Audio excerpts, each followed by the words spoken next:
প্রশ্ন কবি রবীন্দ্রনাথ ঠাকুর। ভগবান, তুমি যুগে যুগে দূত পাঠাইছ বারে বারে দয়াহীন সংসারে। তারা বলে গেল ক্ষমা করো সবে, বলে গেল ভালোবাসো, অন্তর হতে বিদ্বেষ বিষ্ণাস।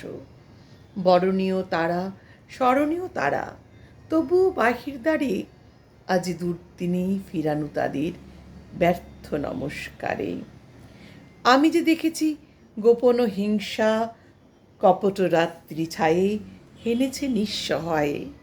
আমি যে দেখেছি প্রতিকারহীন শক্তের অপরাধে বিচারের বাণী নীরবে নিভৃতে কাঁদে।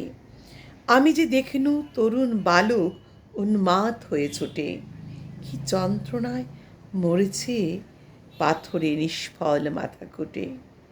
কণ্ঠ আমার রুদ্ধ আজিকে বাঁশি সঙ্গীত হারা অমাবস্যার কারা, লুপ্ত করেছে আমার ভুবন দুঃস্বপনের তলে।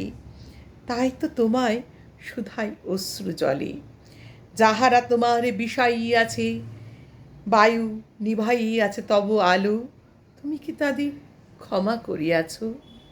তুমি কি বেসেছ ভালো?